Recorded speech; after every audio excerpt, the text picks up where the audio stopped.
गुजरात आकर जब भी मैं यहां आता हूं, मुझे बहुत अच्छा लगता है और कुछ ना कुछ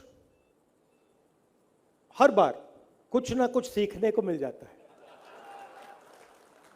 आप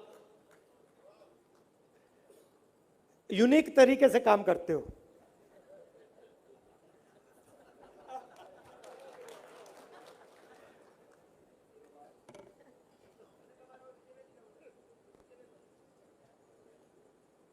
यूनिक तरीके से काम करते हो और जो हमारी पार्टी है, महात्मा गांधी की वहां फोटो लगा रखी है। हमारी पार्टी गुजरात से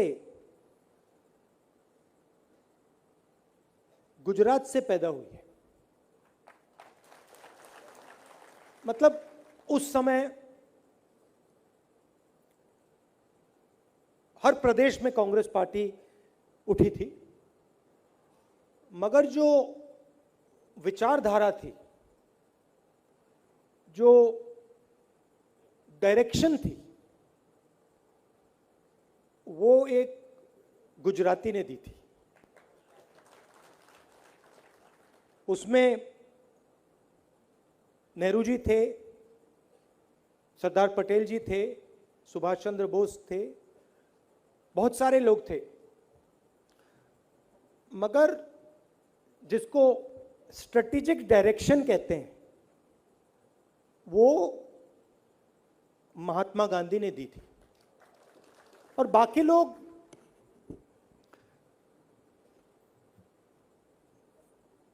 गांधी जी में और बाकी जो नेता थे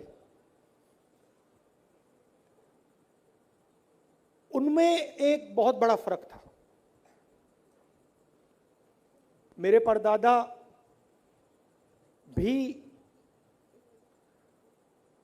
गांधी जी के साथ काम करते थे। मैंने उनकी एक चिट्ठी पढ़ी जो वो गांधी जी के बारे में किसी को लिखी उन्होंने। मैं आपको बात समझ आ जाएगी। चिट्ठी में नेहरू जी लिखते हैं कि मैं इस मामले पे मेरी गांधी जी के साथ बातचीत हुई, डिस्कशन हुई, और मेरा पूरा मन, मेरी पूरी लॉजिक कह रही है कि इस मामले में गांधी जी गलत बोल रहे हैं और मैं सही बोल रहा हूं। मगर मैं जानता हूं, अंदर से मैं जानता हूं कि मेरा दिमाग कह रहा है कि वो गलत है और मैं सही हूं, मगर मैं जानता हूं कि वो सही है और मैं गलत हूं। मुझे बात समझ नहीं आ रही है क्यों। मतलब वो दूसरी लेवल पे बात कर रहे हैं, मैं दूसरी लेवल पे बात कर रहा हूं। मुझे लग रहा है कि वो गलत हैं, लॉजिकली मुझे लग रहा है कि गलत है, मगर पता नहीं कहां से फीलिंग आ रही है कि वो ही सही है। मतलब आपने आज, मैं जब मंदिर गया तो वहां पुजारी जी ने मुझे भी कहानी बताई कृष्ण भगवान की, जो आपने अभी फिर से दोहराई। तो उसमें जैसे मैंने आपको गांधी जी का उदाहरण दिया कि नेहरू जी कहते हैं कि लॉजिकली मुझे ठीक लग रहा है, मगर सच्चाई उनके साइड पे है। लॉजिक मेरे साइड पे, सच्चाई उनके साइड पे। मतलब मैं सच्चाई तक पहुंच नहीं पा रहा हूं। तो वही कृष्ण भगवान की बात थी जब लड़ाई हुई, जब कृष्ण भगवान जी वहां लेटे थे, उन्होंने बड़ी होशियारी से सवाल पूछा, तुम्हें सेना चाहिए या तुम्हें कृष्ण जी चाहिए? यह मामूली सवाल नहीं है, यह गहरा सवाल है। कृष्ण जी यह पूछ रहे थे कि तुम्हें सच्चाई की लड़ाई लड़नी है या झूठ की लड़ाई लड़नी है? तुम मन बना लो, तुम्हें सच्चाई की लड़ाई लड़नी है तो तुम्हें 4-5 लोगों की जरूरत है, और अगर तुम्हें झूठ की लड़ाई लड़नी है तो ले जाओ, सब कुछ उठा के ले जाओ।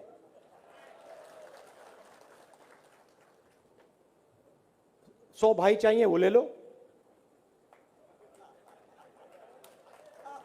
हथियार चाहिए वो भी ले लो। अब उस दिन नहीं थे, बट जो भी है, हेलीकॉप्टर, हवाई जहाज,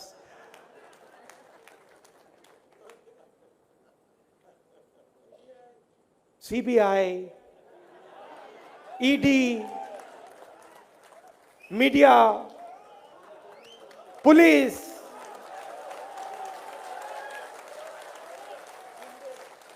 गुंडे,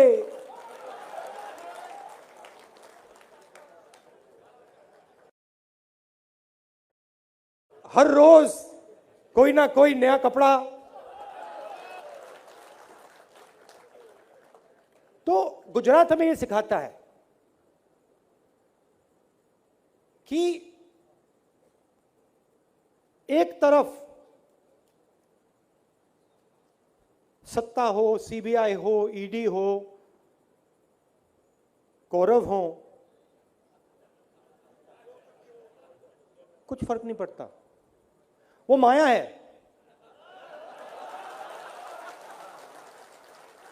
वो माया है, वो जो भी है, वो जो भी है वो माया है। और दूसरी तरफ सच्चाई। अब देखिए, उनको देखिए, हाथ में सीबीआई है, ईडी, मीडिया, अच्छे कपड़े, सच्चाई ऐसी लगती है।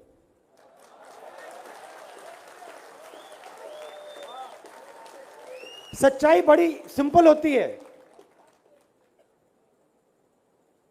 सिंपल होती है।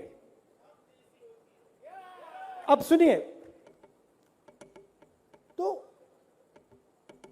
गुजरात ने सिर्फ हमें नहीं, कांग्रेस पार्टी को तो गांधी जी दिए, रास्ता दिखाया, मगर गुजरात ने ये जो सोच है, शायद आज गुजरात के लोगों को भी नहीं मालूम कि आपने कहां कहां तक इसको फैला दिया। नहीं, आपको नहीं मालूम, मैं आपको बताता हूं।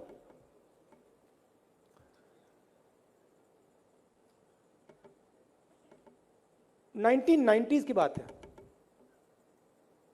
मैं 19-20 साल का था उस समय, और मैं ये कांग्रेस पार्टी से नहीं कह रहा हूं, मैं गुजरात के हर युवा से कह रहा हूं, आप सबको ये सुनना चाहिए। ये भाषण इनके लिए है मगर आपके लिए भी है। मैं गया साउथ अफ्रीका। आप लोग, अभी कहा किसी ने कि थोड़ी मायूसी है,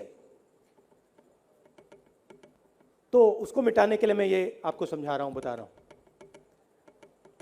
मैं जानता हूं कांग्रेस पार्टी में मायूसी कैसे मिटती है, समझता हूं। तो मैं गया साउथ अफ्रीका, वहां पे सोनिया जी थी, प्रियंका थी, मैं था। पापा के असैसिनेशन के बाद मंडेला जी ने हमें साउथ अफ्रीका बुलाया था। साउथ अफ्रीका में जो अपार्थाइड की सरकार थी उसको हटा दिया गया था। तो मंडेला जी ने हमें बताया कि थोड़ा बता रहे थे, लड़ाई के बारे में बता रहे थे, और उन्होंने बताया कि मैं 26 साल जेल में रहा। 26 साल मुझे वो तंग करते थे कंटिन्यूअस, मतलब ये नहीं कि 2 साल अंदर फिर 2 साल बाहर, 26 साल डायरेक्ट सीधा खट, और सॉलिटरी कन्फाइनमेंट में 7-8 साल। तो मैं सुबह उठता था और दिन भर जेल में रहता था। तो मैंने कहा कि जेल में आप इतने साल रहे, आप अकेले रहे, आपको शक्ति कहां से मिली? मुझे कहते मैं तो अकेला था ही नहीं। मैंने कहा आप अकेले नहीं थे। आपने कहा आप तो सॉलिटरी में थे। सॉलिटरी में तो था। तो फिर मैंने कहा कैसे हो सकता है, आप सॉलिटरी में थे और अकेले थे? अकेले नहीं थे। कहते नहीं, मेरे साथ सॉलिटरी जेल में महात्मा गांधी बैठे थे। तो देखिए यहां पे गांधी जी की फोटो है। साउथ अफ्रीका की सरकार को गिरा दिया। साउथ अफ्रीका की सरकार को जाके लुढ़का दिया। और आप मुझे कह रहे हो कि गुजरात की सरकार को नहीं लुढ़का सकते? पिछली बार मैं आया यहां, हमारे जो चलो सीनियर नेता कह लो, उन्होंने मुझे कहा पहली मीटिंग में, बहुत मुश्किल चुनाव है। बोला नहीं मैंने कुछ, बहुत मुश्किल लड़ाई है। ठीक है, कितनी सीटें आएंगी? 40-45 सीट आएंगी पक्का। हाँ, 40-45 सीट आएंगी। चुनाव चलता गया, वही नेता मेरे पास आए, कहते हैं माहौल तो बन रहा है, माहौल तो बन रहा है, चेंज तो आ रहा है, कुछ ना कुछ तो हो रहा है। और अंत में आपने 12 कहा, हम 6 सीटों से चुनाव हारे, 7 सीटों से।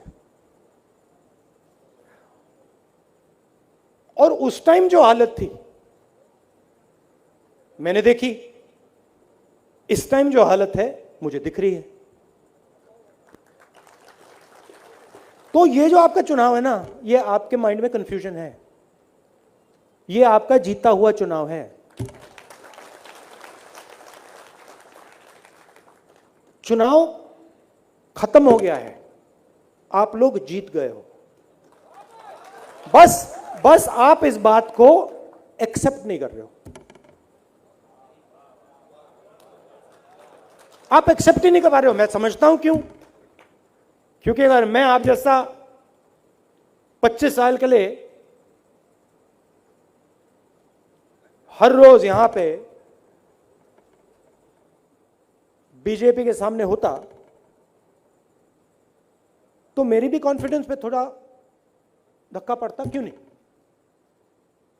मगर मैं बाहर से आया हूं, दिल्ली से आया हूं, तो इंडिपेंडेंट ऑब्जर्वर मानो मुझे।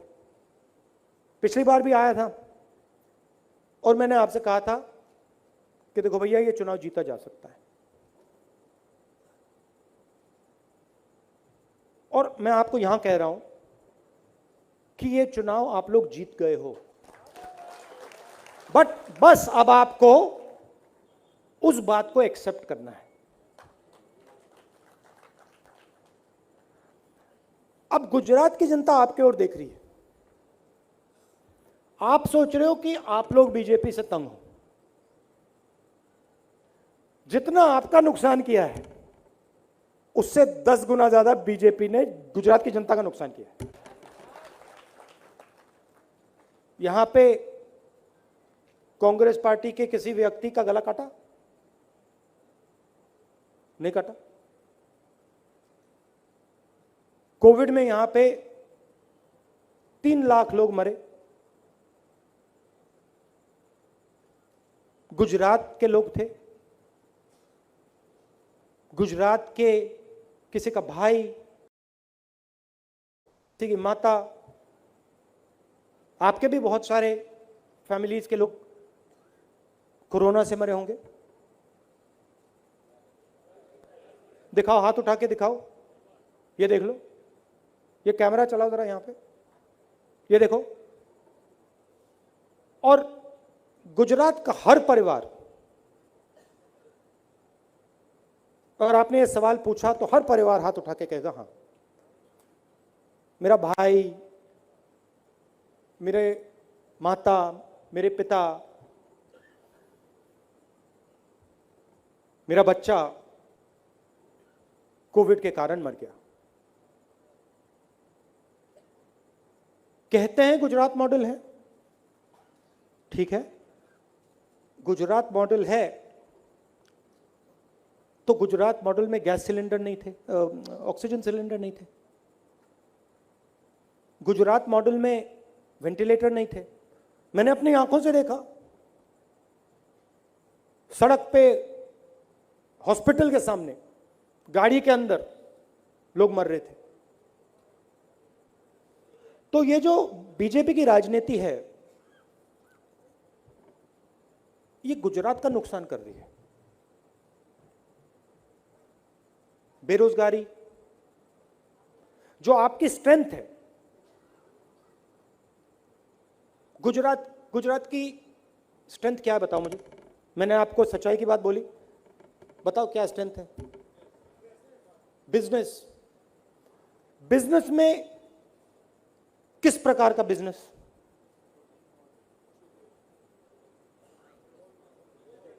छोटे, स्मॉल और मीडियम, ये गुजरात की स्ट्रेंथ है। स्मॉल और मीडियम बिजनेस को नरेंद्र मोदी जी ने क्या किया?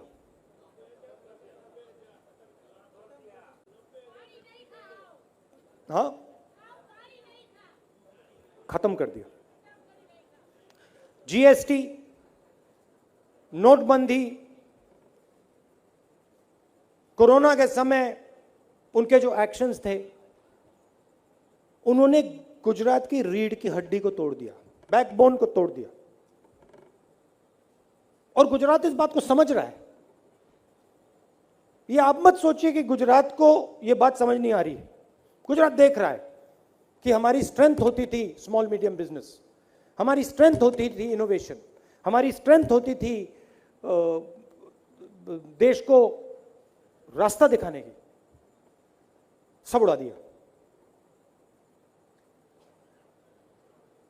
3-4 लोग गुजरात को चलाते हैं, पूरा का पूरा पावर सेंट्रलाइज कर दिया। अब प्रॉब्लम क्या है? अब मैंने आपको कहा कि आपके सामने बहुत बड़ी अपॉर्चुनिटी है। प्रॉब्लम क्या है? मैं देखिए साफ बोलता हूं और मैं गुजरात की जनता के सामने बोल रहा हूं, तो प्रॉब्लम क्या है? अपॉर्चुनिटी है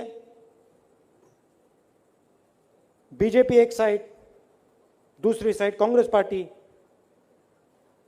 प्रॉब्लम क्या है?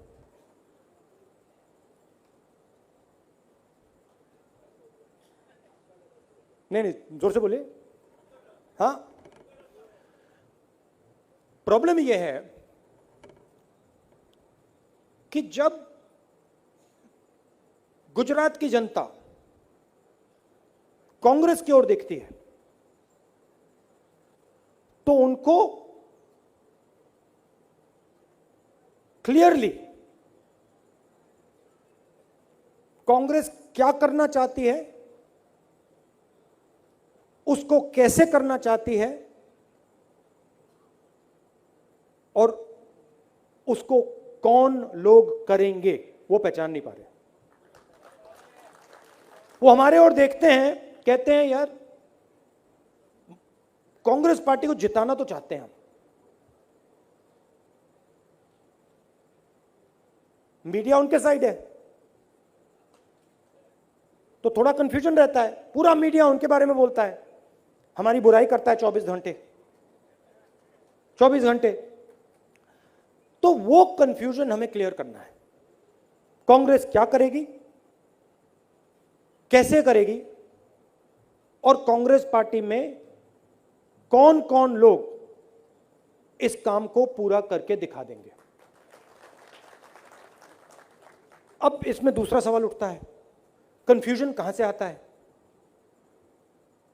कंफ्यूजन एक बार फिर सच्चाई की ओर चले जाते हैं, महात्मा गांधी की ओर चले जाते हैं, कृष्ण भगवान की ओर चले जाते हैं। करता कौन है, बोलता कौन है,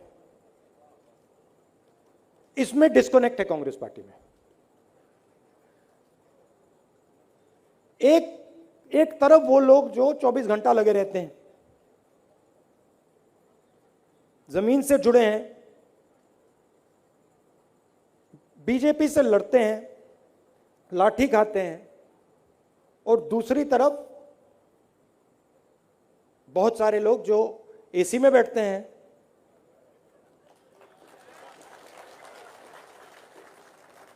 मौज करते हैं, बोलते हैं, लंबे लंबे भाषण देते हैं। अब मेरा भी ज्यादा लंबा हो रहा है। तो ये क्लैरिटी हमें लानी है। गुजरात के लोगों को हमें दिखाना है, भैया देखो इस साइड लिस्ट है कांग्रेस पार्टी की, ये लोग काम के लोग हैं,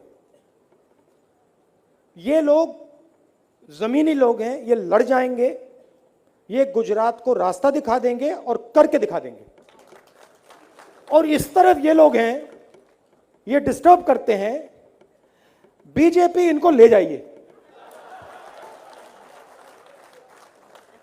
आपको और कौरव चाहिए, उठा के ले जाइए, जितने चाहिए लेते जाओ, लेते जाओ, लेते जाओ, हमें नहीं चाहिए। हम आपको तोहफा देते हैं, ले जाओ उठा के। हमें कांग्रेस का जो खून है, डीएनए जो है, वो चाहिए। और मैं आपको बताऊं, सच बताऊं तो कांग्रेस पार्टी को बदलने के लिए, यहां पे मतलब तूफान लाने के लिए 25-30 लोगों की जरूरत है। 100, 200, 500, 1000 की नहीं। अगर आप में से 25 लोग मन बना लो कि क्यों भैया अब ना हम बीजेपी को यहां से उखाड़ के, उड़ा के आउट कर देंगे, 25 लोग, मुझे 26 नहीं चाहिए, और उसको भी मैं डेवलप कर सकता हूं, मुझे 25 भी नहीं चाहिए, 5 चाहिए। 5 लोग मुझे मिल जाएं और उन 5 लोगों को 5 लोग मिल जाएं, काम हो जाएगा। तो अब हमें क्या करना है, अगले 6 महीने में, 1 साल में, कितना समय है इलेक्शन के लिए? 8 महीने। 8 महीने क्या करना है, हमें खोजना है। इन्हीं लोगों में से ठाकुर जी, आपका काम क्या है? आपका काम इस भीड़ में से वो 25, 30, 40 लोग निकालने हैं और पूरी की पूरी कांग्रेस पार्टी की शक्ति, सपोर्ट उनको देना है। और मैं आपको स्टेज से कह रहा हूं, आपने कहा हम हाथ जोड़ लेंगे, पैर पकड़ लेंगे, कोई जरूरत नहीं है ना। ये भैया पैर पकड़ना, हाथ जोड़ना, वो बीजेपी का काम है, हमें कोई इंटरेस्ट नहीं है। जो काम करेगा उसको आप आगे बढ़ाइए, जो काम नहीं कर रहा है उसको आप साइड में कर दीजिए। और मैं जानता हूं कांग्रेस पार्टी के वो भी लोग हैं, मैं आपको बता रहा हूं, मैंने देखा है, वो भी लोग हैं जो एसी में बैठते हैं। आपने ये लाइन बनानी शुरू कर दी ना, वो भी उस दूसरी लाइन में घुस जाएंगे, टाइम नहीं लगेगा, वो सब पहली लाइन में घुस पड़ेंगे कांग्रेस पार्टी में, वो एकदम आएंगे। तो आपका काम 2 लाइन बनाने का है, और फिर आप मजा देखना, ये सब के सब एक लाइन में घुस जाएंगे, और जो नहीं घुसेंगे उनको आप अच्छा सा पैकेज बना के बीजेपी के घर पहुंचा दीजिए। तो गुजरात की जनता, गुजरात के युवाओं से भी दो तीन चीजें कहना चाहता हूं। ये जो संगठन है जिसको हम कांग्रेस पार्टी कहते हैं, ये आप सबका संगठन है। ये गुजरात के युवाओं का संगठन है। ये गुजरात की मजदूरों का, स्मॉल और मीडियम बिजनेस चलाने वालों का संगठन है। और आप लोगों को इस संगठन को संभालने का काम करना पड़ेगा। यहां टीम बैठी है, मगर ये जो साइड वाले दरवाजे इनको आप खोल दीजिए। गुजरात के पास दुनिया से सबसे ज्यादा टैलेंट है, नंबर 1 तो वो है। और मतलब लिस्ट है, किसी भी देश में चले जाइए, हिंदुस्तान को छोड़िए, अमेरिका चले जाइए, जापान चले जाइएगा, आपको वहां पे गुजराती मिल जाएगा जो अपना वहां पे मतलब काम कर रहा है। और दुनिया के सब गुजराती देख रहे हैं गुजरात की ओर, कह रहे हैं भैया ये हो क्या रहा है, ये हो क्या रहा है। हमारी जो स्ट्रेंथ थी उसे वीकनेस बना दिया। तो मिलकर आपको और गुजरात के युवाओं को, गुजरात की जनता को, गुजरात के एनआरआईज को गुजरात के लिए एक नया विजन बनाना पड़ेगा, रास्ता दिखाना पड़ेगा। अगर आप जाएंगे गुजरात की जनता के पास और कहेंगे भैया हमें सत्ता दे दो, गुजरात की जनता कहेगी नहीं भैया। अगर आप कहेंगे देखिए गुजरात के लिए हम ये विजन लाए हैं, गुजरात को हम इस प्रकार से बदलेंगे, गुजरात के आदिवासियों के लिए हम ये करके दिखाएंगे, गुजरात के छोटे स्मॉल मीडियम साइज इंडस्ट्री के लिए हम ये करके दिखाएंगे, गुजरात के डायमंड इंडस्ट्री के लिए हम ये करके दिखाएंगे, गुजरात के जो कॉलेजेस यूनिवर्सिटीज हैं हम इसको इस प्रकार से बदलेंगे। अगर आपने ये प्लान करके गुजरात को दिखा दिया, और वो जो मैंने 25 लोगों की बात की, आपने दूसरी तरफ वो 25 चेहरे लगा दिए, ये आपका इलेक्शन गया, हो गया काम। और मैं तो हूं यहां। अब देखिए मैं आया, एक आप बुरी आदत मुझे दे दी आप लोगों ने। मैं आया, हर बार आता हूं, अब आदत लग गई है। नॉर्मली मैं क्या खाता हूं, लंच पे मेरा बहुत छोटा चलता है, बहुत कम खाता हूं। और मैं नॉर्मली फ्राइड तला हुआ खाना नहीं खाता हूं, मीठा कम खाता हूं। जब मैं गुजरात आता हूं पता नहीं क्या हो जाता है, पता नहीं क्या कर देते हो आप लोग। मैं आज मंदिर से निकला, वहां पे मुझे रेस्टोरेंट दिख गया, मैंने कहा चलो भैया उसमें जाना है।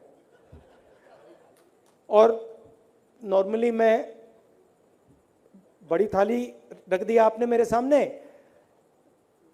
वहां पे मतलब 2-3 मैंने पराठे खा लिए, रोटी पराठे पता नहीं क्या क्या खिला दिया आपने, 3-4 सब्जी।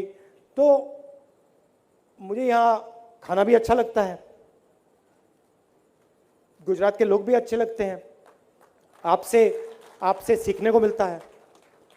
और मेरे जो गुरु हैं, गुरु थे और रहेंगे, महात्मा गांधी जी, जिन्होंने मुझे राजनीति में सिखाया है, वो आपके हैं, वो आपने मुझे दिए, आपने देश को दिए। तो ये रिश्ता है, इस रिश्ते को मैं गहरा करना चाहता हूं, आपसे सीखना चाहता हूं। तो जब भी आप चाहो, जहां भी आप मुझे ले जाना चाहो, बस बुलाने की जरूरत है, मैं हाजिर हो जाऊंगा। आप सबका बहुत धन्यवाद। और देखिए,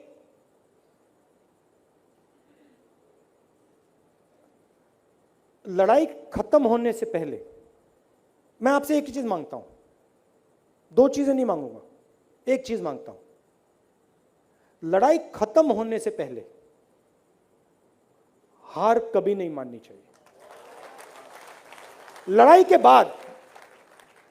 बाद जितनी हार मानना चाहते हो मान लो। इलेक्शन की डेट कब है? 10 दिसंबर से पहले कोई भी कांग्रेस का कार्यकर्ता, कोई भी कांग्रेस का नेता